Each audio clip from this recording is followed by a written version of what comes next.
Bismillahirrahmanirrahim. Assalamualaikum warahmatullahi wabarakatuh. Halo sahabat-sahabat semuanya, jumpa lagi kita di Ekonomika Channel. Pada video kali ini kita akan melanjutkan pembahasan soal-soal SNK Ekonomi tahun 2020 tingkat kabupaten kota. Bagi sahabat semua yang baru bergabung dengan channel ini, untuk mendukung channel ini berkembang ke depannya, jangan lupa like, subscribe, dan share ke teman-teman sahabat semua agar video ini bermanfaat bagi kita semua. Perlu disampaikan jika nanti dalam pembahasan ada miskonsepsi ataupun mungkin ada jawaban yang berbeda dengan sahabat semua, silakan diketik di kolom komentar. Oke, tanpa memperpanjang waktu, kita langsung saja ke pembahasan soal nomor 31. Soal nomor 31, alasan pemerintah memilih membangun infrastruktur sebagai prioritas anggaran adalah sebagai berikut. Jadi teman-teman bisa baca nomor 1, nomor 2, nomor 3, nomor 4, dan nomor 5. Yang ditanyakan adalah berdasarkan pernyataan tersebut yang merupakan alasan pemerintah mengutamakan pembangunan infrastruktur sebagai prioritas anggaran adalah nomor. Jadi sama-sama kita ketahui pada zaman pemerintahan Bapak Jokowi, kita mendengar istilah adanya namanya pembangunan infrastruktur sebagai prioritas utama. Tujuannya itu secara umum adalah sebagai upaya untuk menghubungkan ya antara satu daerah dengan daerah lain, dengan bahasa lainnya agar ada konektivitas antar wilayah. Yang diharapkan dengan adanya pembangunan infrastruktur ini bisa memacu pertumbuhan ekonomi. Selain itu juga bisa memudahkan mobilitas barang. Jadi mobilitas transportasi, mobilitas manusia, sehingga harga-harga itu secara umum terjangkau atau mungkin secara umum sama antar wilayah yang ada. Maka ketika kita membaca poin-poin yang ada ini, maka kita langsung aja jawab ya teman-teman. Maka jawabannya itu adalah ada pada poin 2, yang lebih tepat poin 2, poin 3, dan poin 4. Maka jawabannya adalah yang B. Jadi untuk lebih lanjutnya teman-teman bisa dianalisis kembali dari yang 3 ini. Oke, terima kasih. Untuk nomor 31, kita lanjutkan soal nomor 32. Soal nomor 32 ini berkaitan dengan APBN, Anggaran Penerimaan dan Belanja Negara tahun 2017 tahun 2018. Nah, di sini kita bisa melihat bagaimana anggaran pendapatan dan belanja negara di 2 tahun ini, bagaimana penerimaannya dan bagaimana pengeluaran negara. Nah, di sini kita bisa lihat ya, karena yang ditanyakan adalah pernyataan yang tepat berdasarkan data di atas. Jadi hal pertama yang perlu kita lihat adalah bagaimana kondisi pendapatan negara dan pengeluaran negara pada tahun yang bersangkutan. Bisa kita lihat di tahun 2017 ini pendapatan negara, belanja negara ada sekitar 2098,9. Kita bisa melihat di sini bahwa perbandingannya pendapatan negara lebih kecil daripada pengeluaran negara, otomatis ini dikatakan defisit. Di tahun 2018 kita juga bisa lihat di sini jumlah pendapatan negara dan ini pengeluaran atau belanja negara. Pendapatan negara meningkat, tapi belanja negara juga meningkat. Artinya apa? 2 tahun di 2017 dan di 2018, bagaimana tertulis di dalam soal ini, kita bisa melihat bahwa dua-duanya ini anggaran waktu itu kondisinya defisit ya, karena belanja negara lebih besar daripada pendapatan negara. Oke, kita lihat. A. Dari pernyataan yang tepat berdasarkan data di atas adalah A. Pada tahun 2018 negara mengalami defisit. Ya, benar ya. Tahun 2018 defisit, sehingga pemerintah akan mengambil kebijakan dengan cara membayar pinjaman kepada negara lain. Ini rasanya kurang pas ya teman-teman. Kenapa? Karena kondisinya anggaran kita defisit. terus dilakukan pula pembayaran pinjaman. Nah, jadi ini kurang pas ya, salah. Kemudian yang B, anggaran negara mengalami surplus. Jadi salah juga ya, karena dua-duanya defisit. Ya, berarti ini salah. C, pada tahun 2018 negara mengalami surplus, tidak, defisit ya. Oke, ini salah lagi. B, pada tahun 2018 negara mengalami defisit. Ya benar, kalau berbicara defisit ini berarti sampai di sini benar, sehingga pemerintah akan mengambil kebijakan membeli kembali surat utang milik negara. Teman-teman, kita perlu ketahui bahwa ketika negara butuh anggaran, butuh dana, negara itu bisa mengeluarkan surat utang negara atau diistilahkan dengan SUN, atau bisa negara meminjam ke negara lain.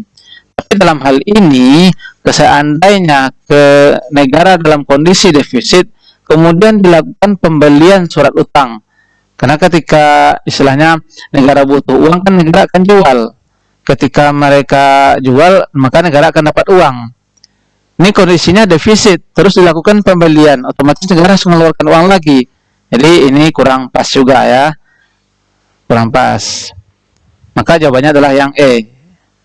Kita coba dulu. Anggaran negara pada tahun 2018 defisit, benar.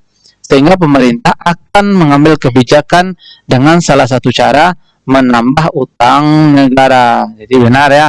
Jadi ketika defisit, maka untuk menutupi defisit anggaran tersebut harus dilakukan misalnya meminjam uang dari negara lain atau berutang, atau bisa juga dengan mengeluarkan surat utang negara. Harusnya menjual, bukan membeli tadi ya.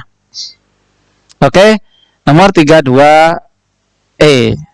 Kita lanjutkan soal nomor 33. Tiara bekerja pada PT ABC dengan memperoleh gaji 10 juta dengan biaya jabatan 5% dan membayar iuran pensiun sebesar 50.000 per bulan. Tiara sudah menikah dan belum memiliki anak. Penghasilan tidak kena pajak atau PTKP tahun 2018 adalah sebagai berikut. 54 juta, saya baca. Yang ditanya adalah jumlah PPh 21 yang harus dibayar oleh Tiara per tahunnya adalah.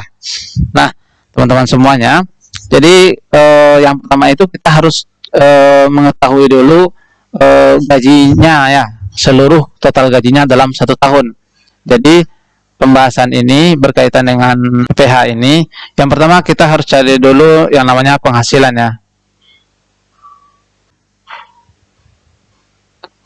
Penghasilan dalam 1 tahun. Karena kan yang ditanya per tahun, berarti cari per tahun, berarti 10 juta kita kalikan dengan 12 bulan. Jadi didapatlah sebesar 120 juta ya. Nah, di dalam penghasilan ini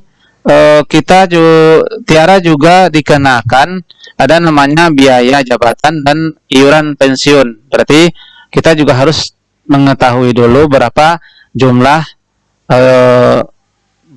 biayanya ya. Berarti kita cari namanya di sini biaya jabatan. Untuk biaya jabatan sama-sama kita ketahui jumlahnya 5% dari total penghasilannya. Berarti 5% kali dengan 120 juta.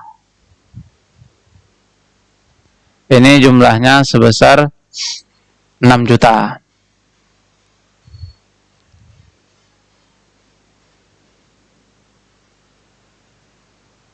Ini sebagai pengurang ya, teman-teman. Kemudian juga ada iuran pensiun ya. Iuran pensiunnya 50.000 per bulan dikali 12. Ini dapatlah sebesar 600.000. Maka penghasilan bersihnya adalah, jadi di sini adalah penghasilan bersih. Penghasilan bersihnya adalah sebanyak Kita ketahui di sini 113.400. Oke. Kemudian yang langkah selanjutnya yang juga perlu kita ketahui adalah menghitung PTKP. Jadi berapa penghasilan yang tidak kena pajak oleh Tiara. Kita hitung dulu PTKP Tiara. Pertama, dia sebagai wajib pajak pribadi. Nah, wajib pajak pribadi itu jumlahnya tadi dalam soal 54 juta. 54 juta. Kemudian karena dia sudah nikah, berarti dikurangi lagi sebanyak 4.500.000.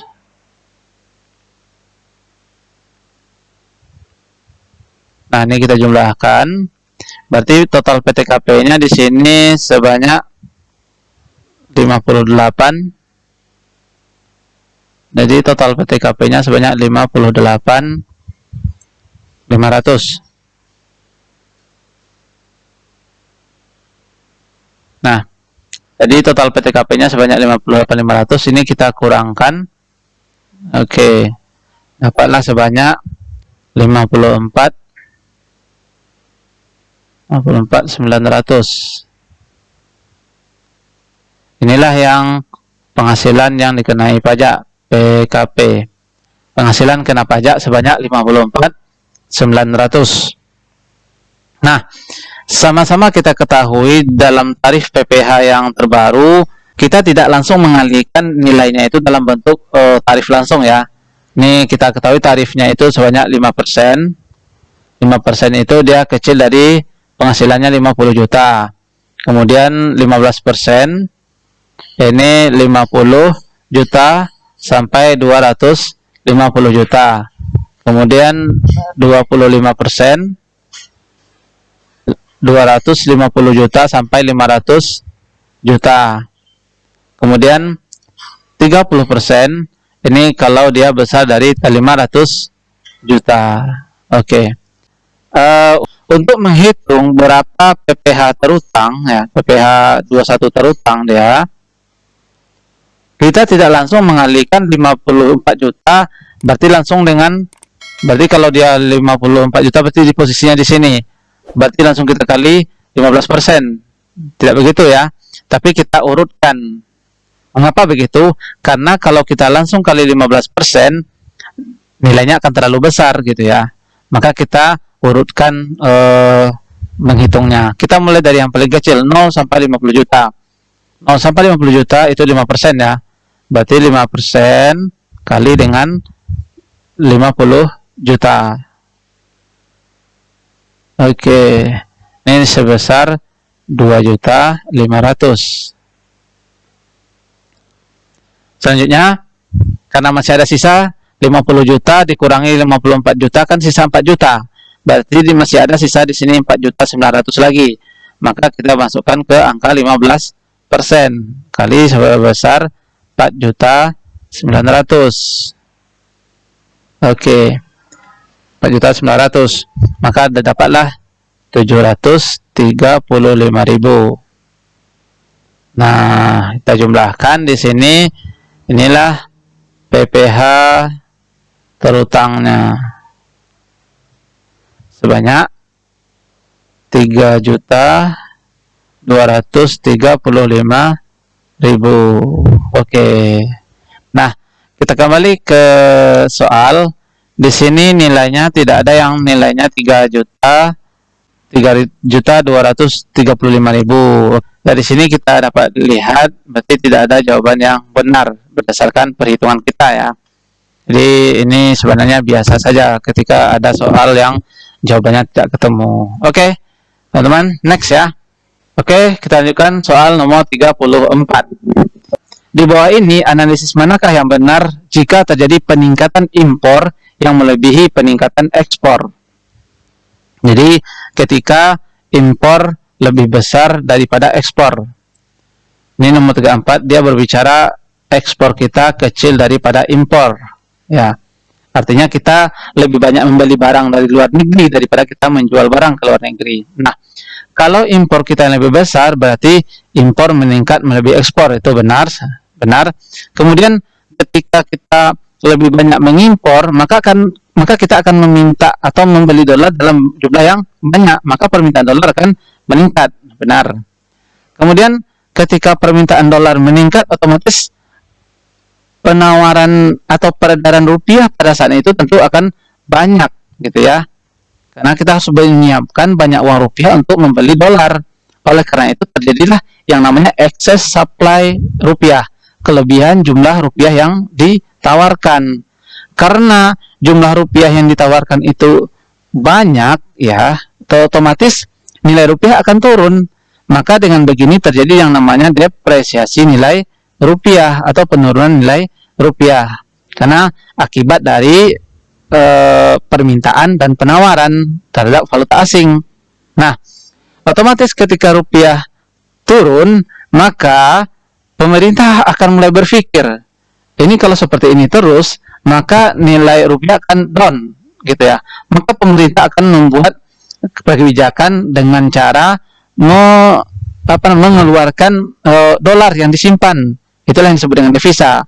Jadi pemerintah akan mengeluarkan devisa. Devisa itu bisa berupa emas, bisa juga berbentuk mata uang asing.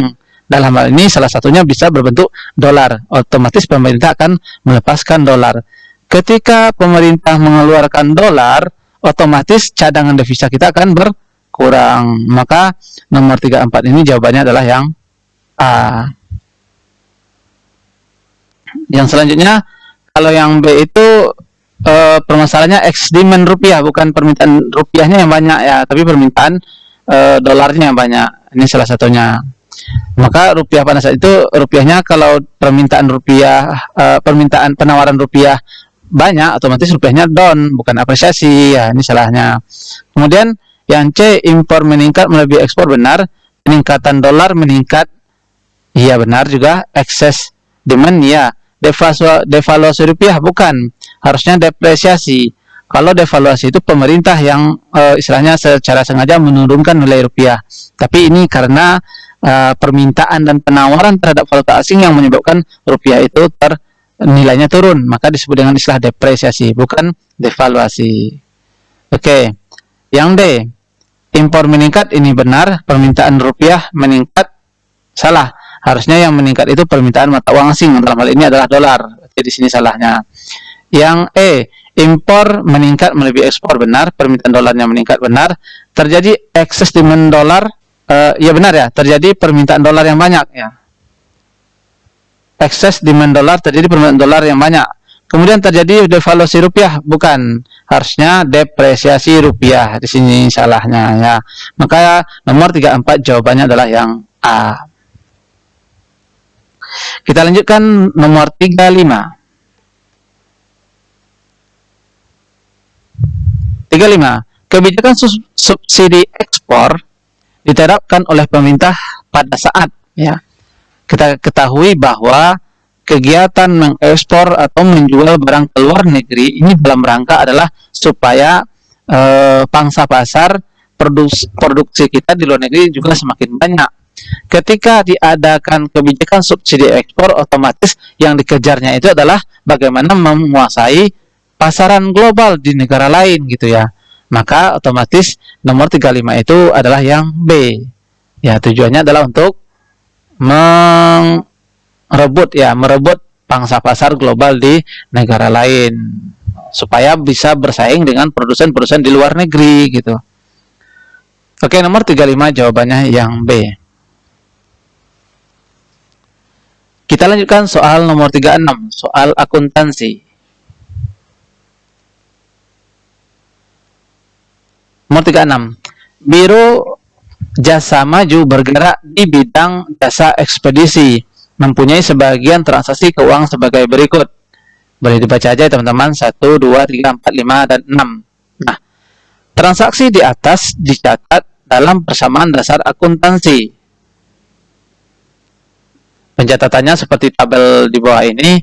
Yang ditanyakan adalah pencatatan persamaan dasar akuntansi yang benar adalah pada nomor. Oke. Jadi kita untuk soal yang akuntansi ini, soal-soalan seperti ini kita harus cek satu-satu objektifnya atau optionnya gitu ya.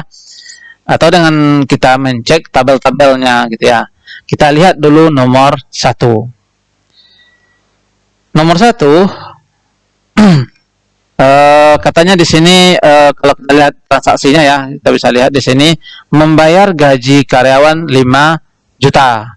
Membayar gaji karyawan berarti adalah kegiatan mengeluarkan uang. Dalam hal ini otomatis kas kita berkurang. Ya, benar di sini ya. Kas kita berkurang, ini benar. Kemudian modalnya juga ikut berkurang. Benar. Oke. Berarti 1 benar. Kalau 1 benar otomatis yang D dengan E kita coret. Nah, tinggal jawabannya 1 A, B, C. Nah, kita lihat yang nomor 2. Dibeli dari toko sekawan peralatan kantor senilai 20 juta. Dibayar tunai 15 juta. Kemudian katanya di sini kekurangannya dibayar pada akhir bulan berjalan. Jadi di sini kita membeli peralatan kantor senilai 20 juta. Lalu dibayar 15 juta. Oke. Kita lihat di sini yang bertambah di sini adalah peralatan kantor. Kita lihat di sini yang 20 ribunya 20 jutanya ini yang berubahnya adalah di perlengkapan. Otomatis ini salah ya. Oke. Berarti nomor 2 salah. Kalau nomor 2 salah otomatis A dan B salah. Maka jawabannya C. Oke, kita buktikan dulu. 1 benar udah ya. Nomor 3, diterima pelunasan dari pelanggan atas jasa yang telah dikerjakan bulan lalu. Diterima dari pelanggan pelunasan ya, diterima pelunasan. Kalau menerima pelunasan bukan lagi ke pendapatan ya, tapi itu larinya ke piutang. Jadi di sinilah harusnya di sini harusnya berubah ya. Oke, bukan di sini. Maka nomor 3 salah. Oke. Nomor 4, dibeli perlengkapan kantor 2.500.000. Membeli perlengkapan kantor berarti perlengkapan kantor kita bertambah. Benar, di sini sebanyak 2.500 atau 2.500.000. Kemudian katanya di sini tidak dibandingkan dia kredit ya, berarti dia tunai, maka uang kita berkurang 2.500.000 ini benar. Oke. 4. Kemudian nomor 5, dibayar kepada toko sekawan pembelian peralatan kantor yang dibeli bulan awal bulan yang lalu gitu ya. Dibayar artinya kita melunasi utang tanggal 1 kita melunasi utang ya. Berarti kalau melunasi utang otomatis uang kita berkurang, benar. Kemudian utang kita juga berkurang. Maka jawabannya yang C. 1, 4 dan 5. Nomor 6 kelupaan, maaf. Diterima pinjaman dari Bank Mandiri sejumlah 30 juta. Berarti kalau menerima pinjaman kita berutang, kas kita bertambah, benar. Tapi bukan modal yang bertambah ya, tapi di sini yang harusnya bertambah, utangnya yang bertambah 30 juta. Oke. Di sini kayaknya salah yang nomor 6. Oke. Maka jawabannya adalah 1, 4 dan 5. Oke, itu saja dulu pembahasan kita pada hari ini. Kita sambung lagi pada kesempatan video berikutnya. Terima kasih atas perhatiannya. Assalamualaikum warahmatullahi wabarakatuh.